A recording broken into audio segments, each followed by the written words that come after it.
Hey guys, I want to show you my favorite build of Season 2. I've been through many versions of this build, Maxrolls, mine, multiple others, and I'm actually finally confident to say this is a really good build. It has great clear speed, it's a lot of fun to play, and it looks amazing. This has been my go-to for Held Tide farming. It works the best out of all my builds, and I really like it. Okay, so a quick way on how to understand this build is this basically just uses an aspect for Blizzard, which causes ice spikes to shoot out of the ground from your blizzard. Basically, all it takes is one ice spike to hit a pack of monsters, and the fireball will do the rest of the work and clear the pack. We also utilize 3 types of elemental damage and a 4th poison in order to reach the max damage on this build for bosses and others. Alright, it's time to go to my favorite room in Diablo 4. It's dummy time. Okay, the first thing I want to talk about right here is the glacial aspect for Blizzard. When you cast a Blizzard, it will periodically spawn exploding ice spikes that deal X damage. Your ice spikes also deal 30% X more increased damage to frozen enemies. This is an absolute must for the build. This is a normal Diablo 4 item. This is not League specific, Season specific. It's always in the game, so you don't have to worry about this going anywhere. Okay, I switched to my softcore character because on my softcore character, I've actually found a glacial aspect that reaches up to the maximum of 4,826 damage on a two-hand weapon. I've yet to find one on hardcore with that high of a level. The highest I found was 4,641. And I've actually found them off of Duriel. I've been target farming Duriel just to get the highest rolled possible aspect. So I don't know what the rules are to actually get this 4,826 roll, but I'm assuming it's a 925 item, or it has to be. I'm not quite sure, but this is the only time I've ever found it. It was on this softcore character. Okay, so it's a real quick swap. Basically, what I have this set up here is what I call basically boss killing or softcore gear. You swap 3 pieces of gear, you're back to hardcore. Or your T100, your abattoir of Zir, your safe stuff. The stuff for the higher content that has more armor that keeps you safe. And then to swap our gear back on for our more damage, we obviously have Tybalt's Will, which you get the 40% boost. Godslayer, which is absolutely massive for Blizzard. You can basically just stack layers in any boss that's going to spawn in. And the second that Blizzard hits, as many stacks as you got, you're going to constantly get that 60% more damage buff on all the hits for the next 3 seconds. Big buff for Blizzard. And then Raiment, basically just useful for the extra ranks to glass cannon. It's nice, a little damage to close, just solid DPS chest, and also good for pulling monsters in. Okay, so I just want to show you kind of like the base kind of damage what we're getting out of this build without the new abattoir of Zir rune. This is just we're getting with the basic setup now in our boss DPS gear.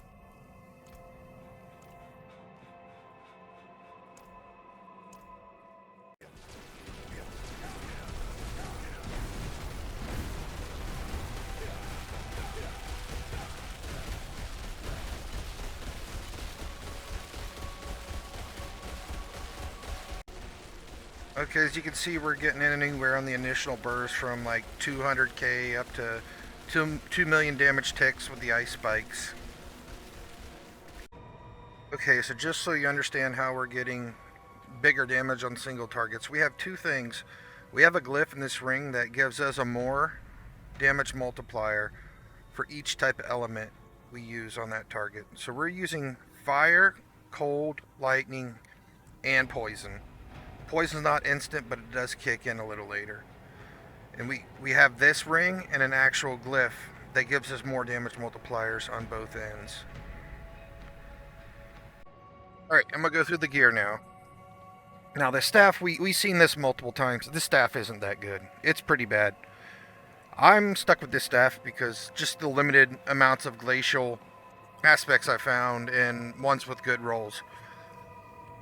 And basically, the only thing we're using off this staff is the 153 intelligence and the 42 vulnerable damage. Damage over time does hardly anything. The mastery skill does hardly anything. We're not using Blizzard for the mastery skill. We're using it for the ice spike. So those two stats can be replaced with stuff that's a lot better.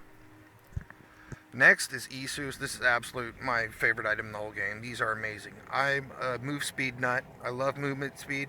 And this gives you more crit from movement speed, gives you mana cost reduction, gives you crit damage, and you get a bonus critical strike chance from your movement speed bonus, which is huge. I love it. And the best part about these two is like you dash and you get 75% movement speed for 3 seconds after, and then boom, there you go. You get even more crit from that. Next, Tibbies. Everybody knows Tibbies. I've talked about this in multiple other videos. You dash. Well, I don't actually have my vampire skill up at the moment. Looks like I'm missing some skulls. But you can use that to dash and get some resources back. You can also get that 40% more multiplier. And for my hardcore pants, this is not just hardcore. We could talk about Avatar or Zir. On softcore, you're going to want a pair of pants like this where you got total armor, damage reduction, +4 to Blizzard. Don't have to have +4 to Blizzard. I kind of like a little extra boost. And we also got a damage boost for 4 seconds after killing elite. These are just all... You really want the most defensive stats you can have on here. These pants aren't the best either. Gloves. Okay, so this build's biggest weakness at first was smaller targets. This build really takes advantage of targets with a bigger hitbox. And what really helped out this build a lot was this aspect here. Gauntlets of the Frozen Tundra. We don't really... I mean, we do use Deep Freeze. It's great for invulnerability. But this enchant causes your ice spikes to have a 50% increased explosion radius, which is huge. This makes the build a lot better on single targets. It helps your ice spikes hit everything in the radius of the blizzard. And we just got the basic stuff on this. I like +4 Chain Lightning because I use Chain Lightning for my enchant for any kind of bossing, because we use this to hit the boss. Another thing that's really important, the blizzard itself, when you hit it with ice spikes, it does not ignite the target, and we're using ignite fire damage as one of our sources. The ice spikes cannot ignite them, so you got to either hit them with your lightning spear or you have this auto self-cast Chain Lightning. So those are the two sources of ignition we use on the targets to get the more damage multiplier. Next, the chest piece, we have basically raiment. Like if you're really all into the big damage, you want a glass cannon, this is great. You know, this chest is all about damage. I more often use my hardcore piece where I got an armor roll, life, damage reduction, you know, I want to live. And then also the glyph that gives me a second Frost Nova, which is also greater for defensive purposes in hardcore. Next, we have the Helmet Godslayer. We talked about this earlier. That's absolutely massive, you know, for big damage and stuff. Anything you can stack blizzards on before the boss even spawns, you're just getting absurd damage. And then our tankiness, hardcore / Zir setup with the helmet. You got your total armor life, mana. I love having lots of mana, so it all regens quicker. Also, basically the main aspect you need for your defensive purposes here is your disobedience. So let's basically, you see you're hitting all these monsters. You know, a pack of monsters. You're getting up there 14,300 for up to tier 100. Your Zir stuff, that's tier 1 and up. You need at least 14,800 armor, 15,000. So basically, when your blizzards are going, you can generate that much with this setup. When you have armor on your pants, your chest, your helmet, and your amulet, plus the disobedience, that's like the only way you can get cap of sword. And this too, you got to keep in mind, like these pieces are 850, 892. You can get higher armor. These just aren't 925 pieces. These are just the stats I needed, so you can go even higher in armor. All right, let's move to the rings. Umbral. I love Umbral. This is great. Anytime you chill a monster, that counts as a crowd control. Anytime you freeze, it counts as a crowd control. If you're hitting monsters, this is keeping your mana full at all times. If you're hitting multiple enemies, you can't drain your mana. It stays full. Doesn't work as well on single target / bosses, but generally you kill them so fast it doesn't matter. And we just got basic stats, whatever you can find that's useful. I like crit strike. I always want to try to find like a ring with 5% crit strike on it. We got crit strike damage, life. I play hardcore, I always want life. You probably want it in softcore too, especially with Avatar Zir. And mana as well. I like to keep a big mana pool. Then here's the big boy, Tal Rasha's Iridescent Loop. This is the new ring from Varshan. This thing's huge. So each element you hit for 4 seconds after, you get a 15% X, which is a more multiplier. And we get a total of 4 elements. We got the fire, lightning, cold, and then for your vampire power, which this doesn't kick in right away, but hitting enemies with direct damage infects them with Pacts. Inflicting Pacts 8 times on an enemy expunges their infection, dealing this much poison damage. So basically I get 8 direct hits, and then it pops off Pacts, and you get that additional 15% more damage.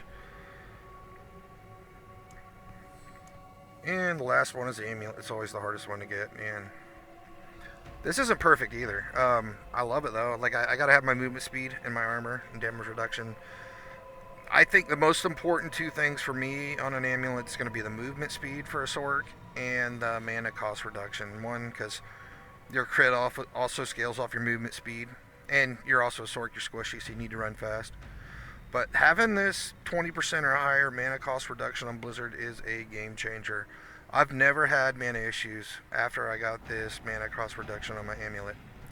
And this one here too is we always try to have barrier up. So this conceded chain, you get 30%, 36% more damage while your barrier is active. And anytime we cast anything, boom, we got the node. You have a cooldown, you get barrier. So pretty much, if your barrier's not up, you use one of these skills down here. And even when, it goes back down, you just teleport, you get it back up. Cast Ice Spike, it goes back up, or an Ice Nova. So just, you always want to keep your barrier up at all times. Alright, I can actually throw on basically the setup, full DPS gear, with a one-hand offhand. So you can actually see what kind of damage we get from that. Keep in mind, we're changing out this amulet. We're gaining an aspect that gives us damage while we have barrier, which we had on the other amulet. We're getting this one at a lower roll. We're also getting another one is 30% more while vulnerable. But we are also dropping down to a 3,500 damage Ice Spike. And these are also very close in rolls. It's basically 100 less. You just get so much more in the 2-hand staff. Change back to 1 dummy and go ahead and unload it on them.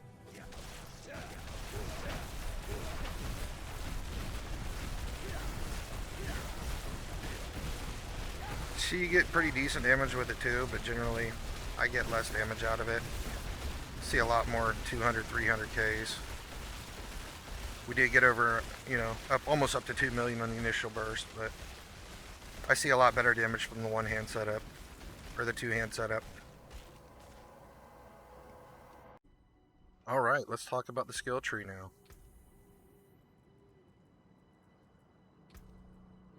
Okay, so our basic swap setup here is what I like to call it.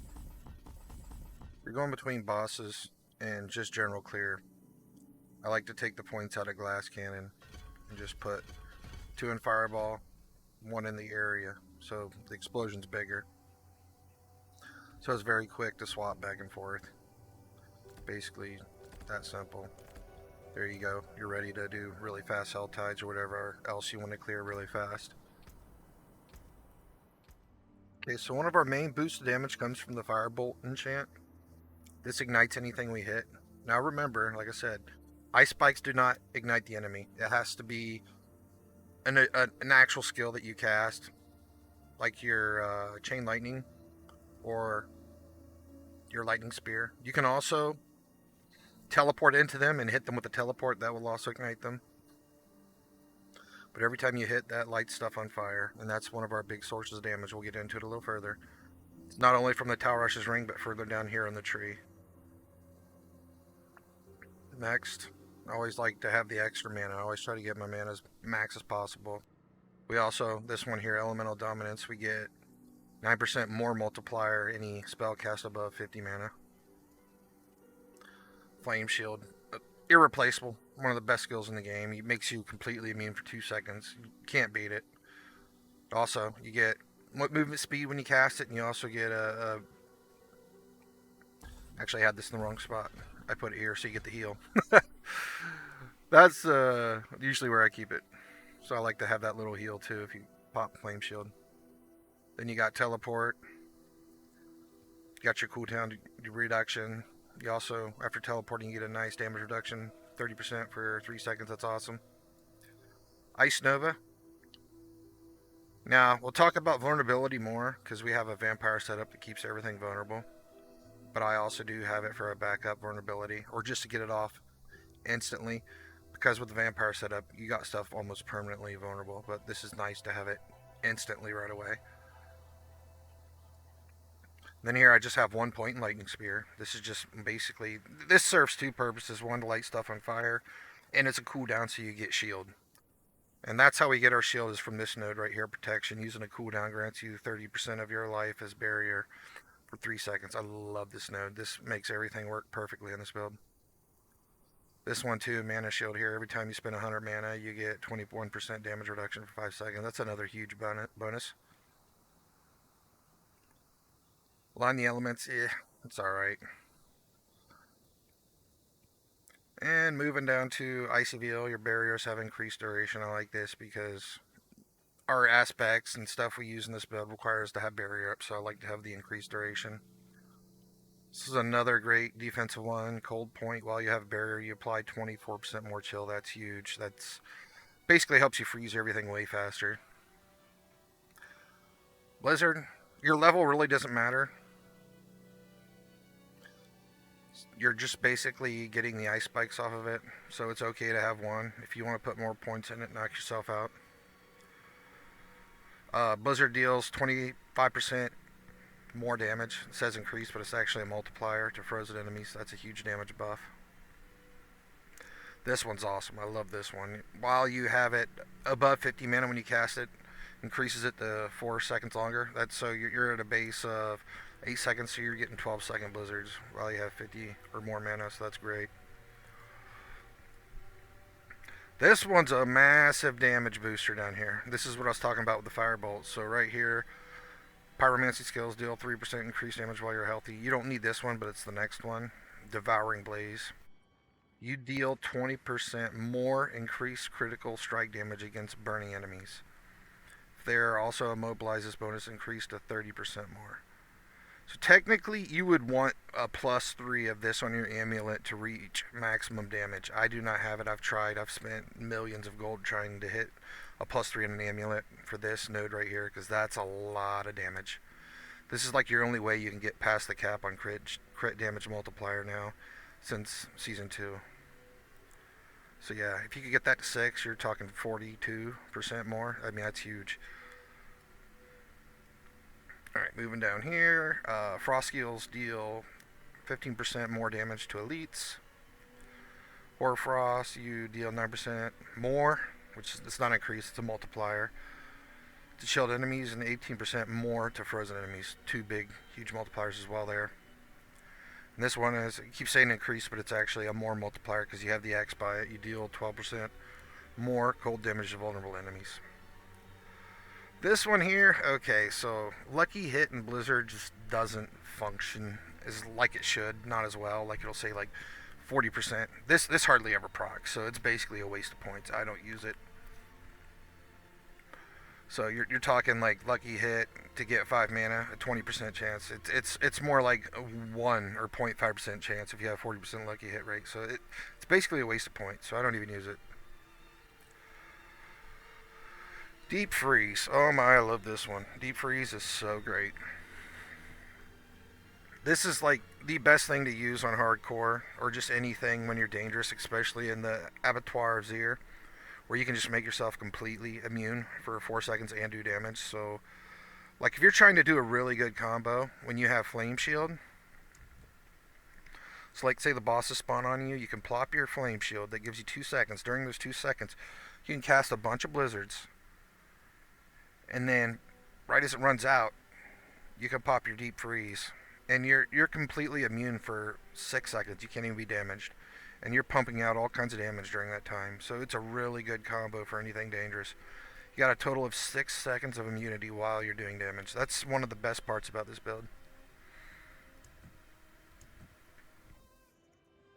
And last of all, we got Avalanche. This just basically gives you an extra chance to cast Blizzard for free, and when it does proc, you get another really nice 40% more multiplier, which is huge, and doubled against vulnerable. So I mean, you're getting up to 80% more. That is a massive buff when they're vulnerable, but this does have to proc. But like I said, again, with Lucky Hit and Blizzard, it's kind of can't really rely on Lucky Hit for your Blizzard build. I've tested this so much, and I've gotten up to like 80% on my Blizzard before, and it's just not worth investing into it. You just got to basically rely on the small chance you do get it. All right, one last thing I do want to show you real quick. When I was talking about Blizzard and Lucky Hit, I took my ice spikes and everything off, and I'm just going to cast Blizzards with the X-Falls ring, and you can see how often this actually procs. So we're at a 47% Lucky Hit chance right now, and this ring has a 50% chance to erupt. So, it's 40% over 50. Now, as you can see, you can sit here and cast this over and over and over. There you go. I just wanted to show you how I can't really rely on Lucky Hit with Blizzard. Out of, 30 seconds or so, we got one double proc, and that was it.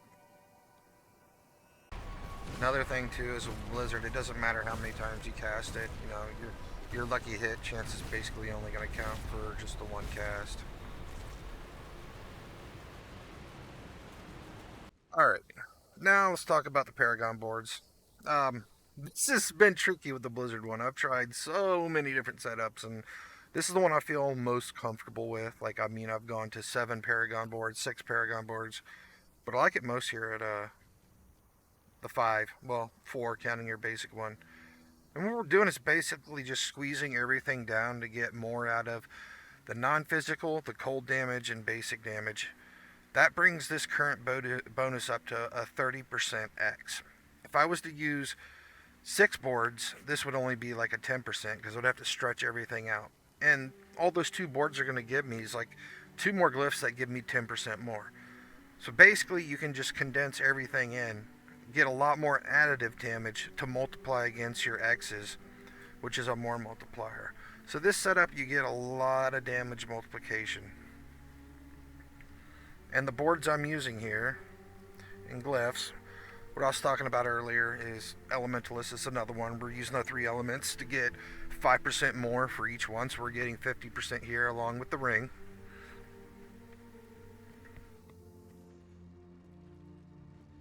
The next glyph here is Control. This one gives us 10% more damage to chilled enemies, which they're always chilled, and then a 20% more to frozen. That's another big damage multiplier. And of course, our Frigid Fate node.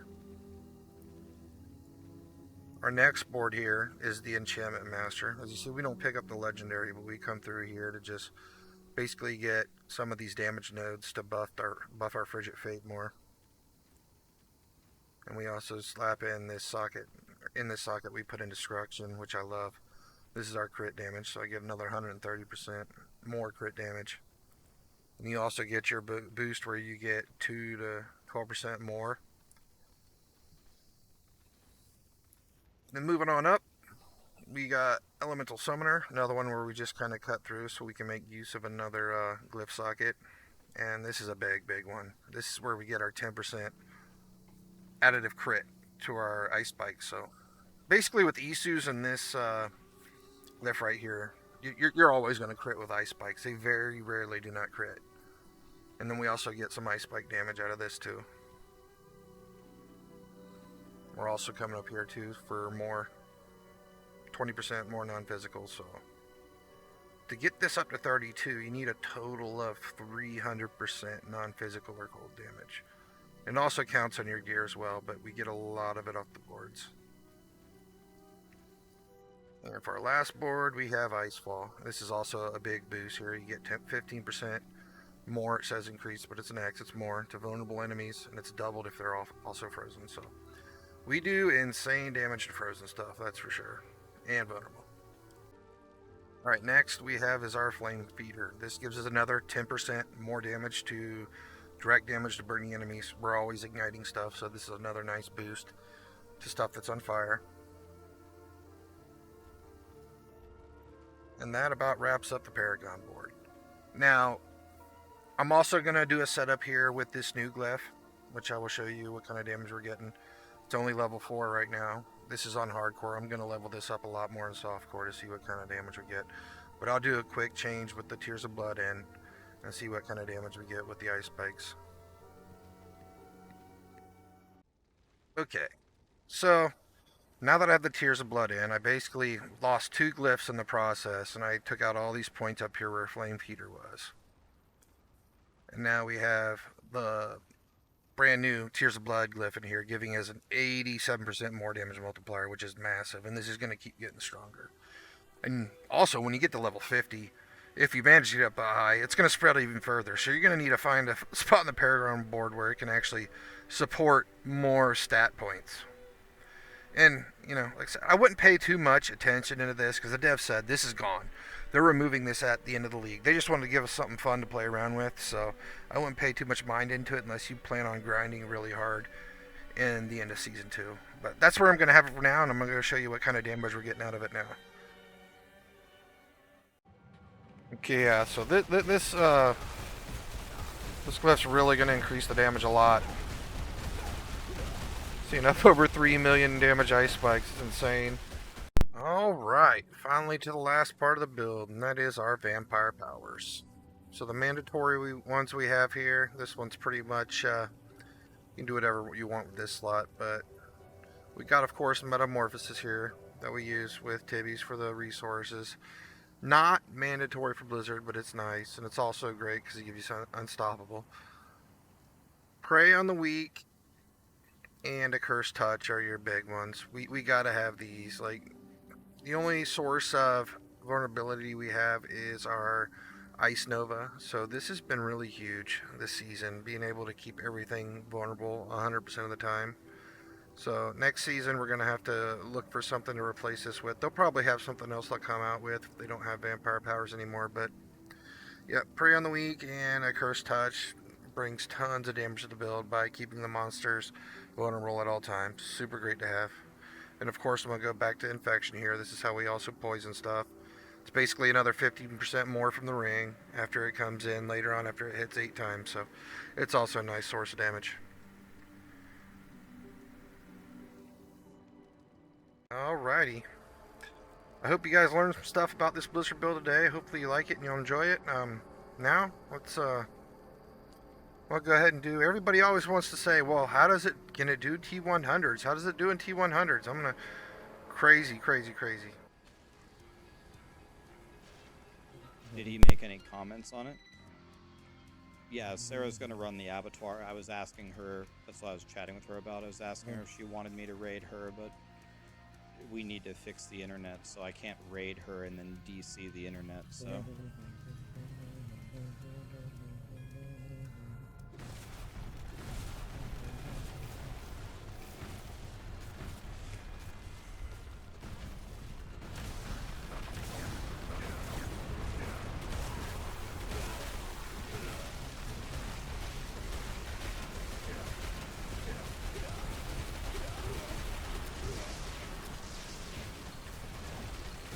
If you guys want, we could try something fun. I don't even know if this works. I've never tried this.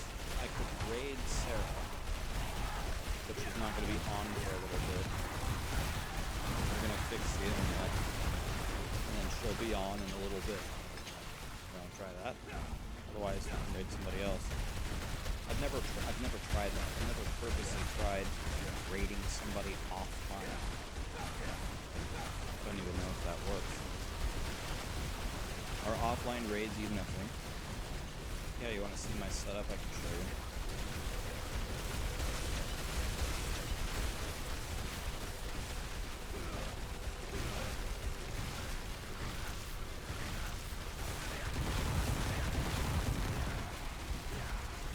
I usually change my gear about every hour.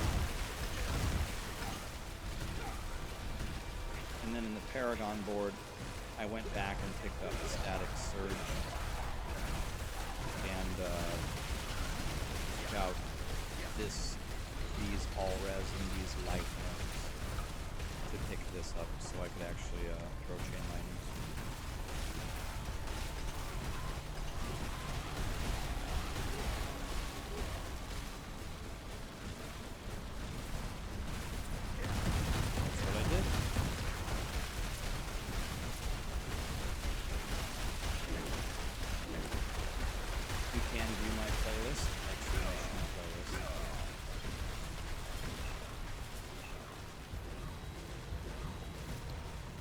God, so many people subbed. Faded, Papa, Eddie, and everybody else that I might have missed. Thank you so much for all the subs and the comments, guys. Because I can. Thank you so much for becoming a member. Appreciate you on YouTube. Okay, tomorrow we will try the Abattoirs here again. I'll push it higher and higher. I think Sarah will try it tonight. She has a shackle, so we'll see.